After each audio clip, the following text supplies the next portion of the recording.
Hello बच्चों, आज हम लोग नेक्स्ट टॉपिक स्टार्ट कर रहे हैं क्लासिफिकेशन ऑफ पॉलीमर्स के अंदर। आज का जो हमारा टॉपिक है वो है based on modes of polymerization. तो this is the topic, but उससे पहले मैं आपको एक चीज़ बता देना चाहता हूँ। पिछली वीडियो में मैंने आपको ब्रांच पॉलीमर बताया था।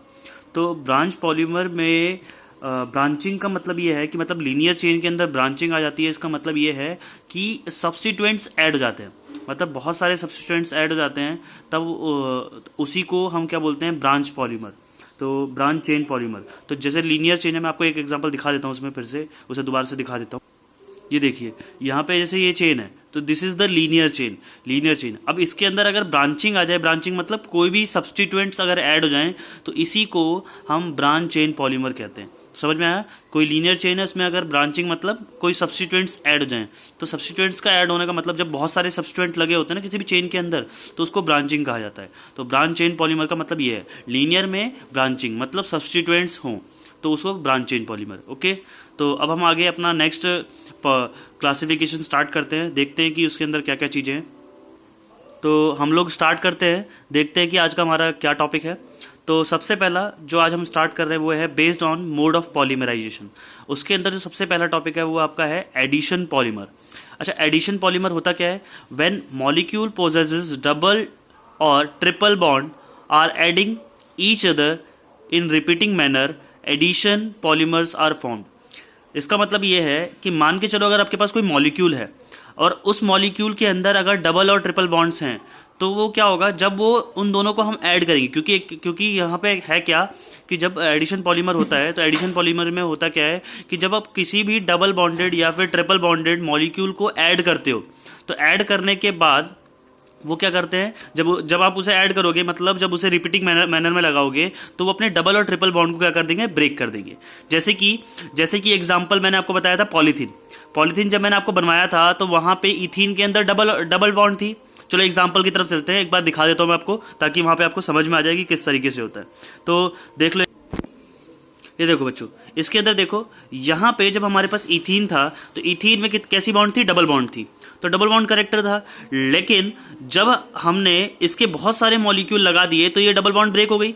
तो इसका उसके कहने का मतलब यही है कि एडिशन पॉलीमर का मतलब यही होता है कि जब बहुत सारे मॉलिक्यूल्स इथीन के आप जोड़ोगे, तो डबल बॉन्ड को क्या करना पड़ेगा, ब्रेक करना पड़ेगा। तो उसमें होता क्या है एडिशन पॉलीमर के अंदर, कि जो भी डबल और ट्रिपल बॉन्डेड मॉलिक्यूल्स होते हैं, वो अपनी बॉन्ड्स को ब्रेक करके वो क्या करते हैं, लॉन्ग चेन बनाते हैं। अपनी बॉन्ड्स को ब्रेक करके क्या बनाते हैं, लॉन्ग चेन। तो इसी को एडिशन पॉलीमर कहा जाता है। तो मेरे हिसाब से आप लोग को समझ में आया होगा। और polythene is the example of addition polymer. तो यहाँ पे देखो डबल बॉन्डेड है, और जैसे ही मैंने इसको क्या किया, इसके बहुत सारे ऐसे मॉलिक्यूल्स ऐड कर दिए, तो उसने डबल बॉन्ड ब्रेक करके इसकी बहुत बड़ी चेन बना ली। देखो CH2 अपनी बॉन्ड को ब्रेक करके। तो मेरे हिसाब से आप लोग को समझ में आ गया होगा कि एडिशन पॉलीमर क्या है। अब हम नेक्स्ट देखते हैं। तो बच्चों, this is the addition polymer. तो मेरे हिसाब से समझ में आ गया होगा कि ऐसे मॉलिक्यूल जिनके पास डबल और ट्रिपल बॉन्ड है, अगर उनको हम क्या करते हैं, रिपीटिंग मैनर में लगाते हैं, तो वो सारे ऐड हो जाएंगे। कैसे? अपनी डबल और ट्रिपल बॉन्ड्स को ब्रेक करके। और एग्जांपल क्या है आपका, पॉलीथीन, ठीक है, जो इथीन से फॉर्म होता है। अब एडिशन पॉलीमर आपके दो टाइप के होते हैं। कौन कौन से होते हैं? होमोपॉलीमर और कोपॉलीमर। तो होमोपॉलीमर और कोपॉलीमर क्या होता है, अब इसके अंदर एक एक करके देखते हैं, बिकॉज ये दोनों बहुत ही इंपॉर्टेंट है और आपसे पूछा भी जाएगा एग्जाम के अंदर कि होमोपॉलीमर और कोपॉलीमर क्या होते हैं। तो देखते हैं होमोपॉलीमर और कोपॉलीमर क्या होता है। नेक्स्ट है बच्चों आपका होमोपॉलीमर। अब होमोपॉलीमर क्या है, ये इसके अंदर क्या होता है, पहले देखते हैं कि इसका नाम क्या है। होमो मतलब होता है बच्चों सेम। होमो का मतलब क्या होता है, सेम। पॉलीमर का मतलब क्या होता है, बहुत सारे मोनोमर्स जब मिल जाते हैं एक साथ, तो वो पॉलीमर बना देते हैं। तो यहाँ पे सेम टाइप के मोनोमर्स एक साथ जुड़ेंगे और क्या बनाएंगे, पॉलीमर। तो बात समझ में आ रही है? होमोपॉलीमर का मतलब क्या है, होमो मतलब सेम, और पॉलीमर क्या होता है, जिसमें हम मोनोमर्स को मिला करके पॉलीमर बनाते हैं। तो इसका मतलब क्या है कि यहाँ पे पॉलीमर बनेगा, तो बट वहां पे जो मोनोमर्स होंगे वो सेम टाइप के होंगे, मतलब एक जैसे मोनोमर्स आप लोग यूज करोगे पॉलीमर बनाने के लिए। इसके अंदर क्या होता है, same single monomeric species is involve, मतलब कि सेम टाइप की मोनोमर स्पीशीज इन्वॉल्व होगी, मतलब एक ही मॉलिक्यूल यूज होगा पूरे स्पीशीज के अंदर। जैसे पॉलीथीन का एग्जांपल था, तो पॉलीथीन इज बेस्ट एग्जांपल। जब हम पॉलीथीन यूज करते हैं तो उसके अंदर क्या होता है, इथीन ही एक ही मॉलिक्यूल होता है जो पूरे मॉलिक्यूल के अंदर यूज होता है। इसके अलावा और कोई मॉलिक्यूल तो हम यूज नहीं करते। तो होमोपॉलीमर ऐसे पॉलीमर्स होते हैं जिसमें हम एक ही सेम टाइप का मोनोमर यूज करते हैं पूरे पॉलीमर को बनाने में। तो जहां पे सेम टाइप के मोनोमर्स यूज होते हैं वो आपका होमोपॉलीमर होता है। और एग्जांपल क्या है आपका, पॉलीथीन। तो पॉलीथीन का रिएक्शन मैं आपको बता चुका हूं, दिस इज द होमोपॉलीमर। तो पॉलीथीन आपका क्या है, होमोपॉलीमर। तो this is the example of homopolymer. इसके बाद नेक्स्ट आता है आपका कोपॉलीमर। अब कोपॉलीमर क्या होता है, कोपॉलीमर देखते हैं। तो कोपॉलीमर आपका होता है two different monomers are involve to obtain addition polymer. मतलब आपका जो ये वाला एडिशन पॉलीमर है, जिसे आपको कोपॉलीमर बोलते हो, तो कोपॉलीमर किस तरीके से बनता है, इसमें डिफरेंट मोनोमर्स होते हैं। तो होमोपॉलीमर में क्या था, होमोपॉलीमर में था कि सेम मोनोमर्स होते हैं, और कोपॉलीमर में क्या होता है कि डिफरेंट मोनोमर्स होते हैं। तो यहाँ पे डिफरेंट मोनोमर्स को यूज करके पॉलीमर बनाया जाता है, और यहाँ पे सेम टाइप के मोनोमर्स को यूज करके पॉलीमर बनाया जाता है। तो होमोपॉलीमर में सेम टाइप के मोनोमर्स होते हैं, और कोपॉलीमर में डिफरेंट टाइप के मोनोमर्स होते हैं, उनको ऐड करके हम एडिशन पॉलीमर बनाते हैं। और ये कौन सा पॉलीमर होता है, कोपॉलीमर। उसे क्या बोलते हैं, को मतलब डिफरेंट। तो मेरे हिसाब से आप लोगों को समझ में आ गया होगा। तो यहाँ पे मैंने एक एग्जांपल लिया है ताकि आप लोगों को समझ में आ जाए कि किस तरीके से कोपॉलीमर का एग्जांपल होता है। तो यहाँ पे जो हमने बनाया है उसका नाम है बूना एस। तो मैंने आपको पिछली वीडियो में बताया था कि मैं आपको बूना एस फॉर्म करके दिखाऊंगा। तो यहाँ पे मैंने बूना एस दिया है। तो बूना एस का फॉर्मेशन हुआ है। तो बूना एस में मैंने देखो दो डिफरेंट मोनोमर्स लिए हैं। पहला मोनोमर है आपका 1,3-ब्यूटाडाइन। 1,3-ब्यूटाडाइन। अच्छा, ब्यूटाडाइन क्यों है, देखो ब्यूटा मतलब 4 कार्बन है, 4 कार्बन है इसलिए ब्यूटा है। और डाइइन का मतलब क्या है, 2 डबल बॉन्ड है। तो 2 डबल बॉन्ड है 1 और 3 पे, तो 1,3 ब्यूटाडाइन। तो 4 कार्बन है और 1 और 3 पे क्या है, डबल बॉन्ड है, तो इसीलिए 1,3 ब्यूटाडाइन। तो समझ में आ गया होगा। और नेक्स्ट आपका क्या है, स्टाइरिन। इसको बोलते हैं स्टाइरिन। मतलब जब किसी भी रिंग पर C6H5 का मतलब जब किसी भी रिंग पर कार्बन डबल बॉन्ड कार्बन आ जाता है, कार्बन डबल बॉन्ड कार्बन आ जाता है, तो दिस इज स्टाइरिन। ऐसे कंपाउंड्स को क्या बोलते हैं, स्टाइरिन। तो ये आपका स्टाइरिन होता है। तो जब भी हम स्टाइरिन बनाते हैं ब्यूटाडाइन के साथ, तो वो आपका क्या बनाता है, बूना एस बनाता है। क्या बनाता है, बूना एस बनाता है। तो किस तरीके से बनाता है ये देखो। यहां पे बच्चों ये वाली डबल बॉन्ड ब्रेक हो जाती है। मैंने आपको बताया था एडिशन पॉलीमर्स में क्या होता है, डबल और ट्रिपल बॉन्ड्स ब्रेक हो जाती हैं। तो ये वाली बॉन्ड ब्रेक होगी, इधर ये वाली बॉन्ड ब्रेक होगी, और ये दोनों आपस में जुड़ जाएंगे। तो देखो जैसे ही मैं ये वाली बॉन्ड ब्रेक करूंगा, जैसे ही मैं ये वाली बॉन्ड ब्रेक करूंगा और ये वाली बॉन्ड ब्रेक करूंगा, तो यहां देखो इस वाली बॉन्ड के ब्रेक होने से क्या होगा, यहां नेगेटिव आएगा, यहां पॉजिटिव आएगा। ठीक है बच्चों, बात समझ में आ रही है। और इस वाली बॉन्ड के ब्रेक होने से ये क्या होगा, यहां पे नेगेटिव आएगा और यहां पे पॉजिटिव आएगा, है ना बच्चों। यहां पे नेगेटिव आएगा और यहां पे पॉजिटिव आएगा। तो अब होगा क्या कि यहां पर जब नेगेटिव पॉजिटिव आएगा तो यहां पे बॉन्ड्स बन जाएंगी। ठीक है। अच्छा, यहां पे क्या है, ये जो रिंग है ये इलेक्ट्रॉन विड्रॉइंग है। तो यहां पे जब ये इलेक्ट्रॉन विड्रॉल करेगा तो इसका मतलब क्या होगा, ये बॉन्ड इस तरफ आएगी, सॉरी ये बॉन्ड क्या आएगा, इस तरफ आएगा, क्योंकि रिंग इलेक्ट्रॉन विड्रॉइंग होती है। तो ये इस तरफ जब शिफ्ट होगी, ये जब इस तरफ शिफ्ट होगी, इस तरफ शिफ्ट नहीं होगी बच्चों, ये बॉन्ड इस तरफ शिफ्ट नहीं होगी, बॉन्ड इस तरफ शिफ्ट होगी। इस तरफ क्यों शिफ्ट होगी, क्योंकि जो रिंग है वो इलेक्ट्रॉन को विड्रॉल कर रहा है। तो जब ये इलेक्ट्रॉन को विड्रॉल कर रहा है तो इसका मतलब क्या होगा, इलेक्ट्रॉन्स इसकी तरफ आएंगे। ठीक है बच्चों, तो ये सब चीजों का थोड़ा सा ध्यान रखना पड़ेगा यहाँ पे। तो ये इधर आएगा शिफ्ट।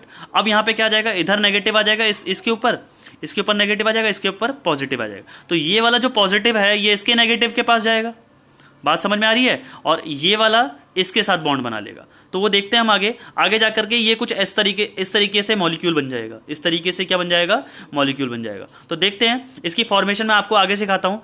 ठीक है, अगर शायद आप लोगों को यहाँ पे समझ में ना आई हो तो मैं आगे एक सेपरेट पेज पे आप लोगों को ये सारा समझाता हूँ कि किस तरीके से ये बना है बूना एस। तो देखते हैं आगे बूना एस का फॉर्मेशन किस तरीके से हुआ है। तो बच्चों एक बार मैं आपको सेपरेट पेज पे लेके आ गया हूं ताकि आप लोग को ये समझ में आ जाए कि बूना एस का फॉर्मेशन कैसे होता है। तो ये आपका 1,3-ब्यूटाडाइन है और ये आपका स्टाइरिन है। तो अब इन दोनों से हम देखते हैं कि किस तरीके से फॉर्म होता है आपका बूना एस। तो देख लो बच्चों, यहाँ पे सबसे पहले क्या होगा, बॉन्ड ब्रेक होगा। सबसे पहले क्या होगा, बॉन्ड ब्रेक होगा। तो ये वाला जब बॉन्ड ब्रेक हुआ तो यहाँ पे नेगेटिव और यहाँ पे पॉजिटिव, जब ये पॉजिटिव देखेगा तो ये वाला भी बॉन्ड ब्रेक हो जाएगा, ये भी बॉन्ड ब्रेक हुआ, तो जैसे ही ये वाला बॉन्ड ब्रेक होगा तो यहाँ नेगेटिव और यहाँ पे आपका क्या आ जाएगा पॉजिटिव। तो ठीक है बच्चों, तो यहाँ पे नेगेटिव पॉजिटिव जनरेट हो गया। ठीक है, तो इसको यहाँ पे लिख लेते हैं। ठीक है, तो यहाँ पे लिख लेते हैं। तो यहाँ पे तो बच्चों CH2 है। ठीक है, पीछे से कोई बॉन्ड आएगा तो उसके लिए वो ठीक हो जाएगा। ठीक है बच्चों, और यहाँ पे क्या आ जाएगा आपका सिंगल बॉन्ड। यहाँ पे जो ये नेगेटिव और पॉजिटिव है ये दोनों आपस में बॉन्ड बना लेंगे, तो यहाँ पे क्या आ जाएगा CH डबल बॉन्ड CH, और यहाँ पे CH2 नेगेटिव है। ठीक है, अब यहाँ पे देख लो बच्चों, यहाँ पे आपका क्या होगा, ये इधर शिफ्ट होगा, तो ये जैसे ही इधर शिफ्ट होगा यहाँ पे आपका नेगेटिव आएगा और यहाँ पे आपका पॉजिटिव आएगा। जैसे इधर शिफ्ट होगा तो ये पॉजिटिव इस नेगेटिव से बॉन्ड बना लेगा, तो ये वाला पॉजिटिव इस वाले नेगेटिव से बॉन्ड बना लेगा। तो जैसे ही नेगेटिव से बॉन्ड बनाएगा कैसा आ जाएगा, सिंगल बॉन्ड CH2। ठीक है, फिर यहाँ पे भी सिंगल बॉन्ड और यहाँ जो नेगेटिव चार्ज है वो इस तरीके से आ जाएगा। अब यहाँ पे C6H5 है।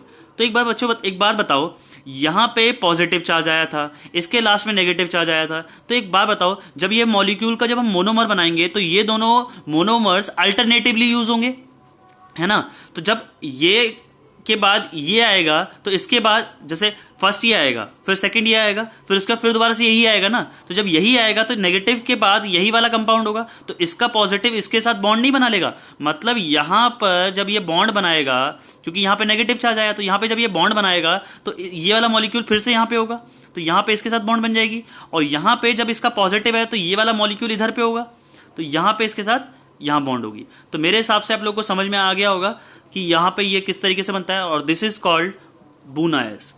Buna S. अच्छा, बूना इसका नाम क्यों है, बिकॉज ब्यूटाडाइन है, और एस क्यों लगाया, बिकॉज यहां पे स्टाइरीन है, तो एस फॉर स्टाइरीन। यहां पे बूना एस इसलिए ये रिप्रेजेंट कर रहा है कि जो ब्यूटाडाइन है उसने स्टाइरीन से क्या किया है, बॉन्ड किया है, तो इसीलिए इसका नाम बूना एस रखा गया है। तो this is the buna S.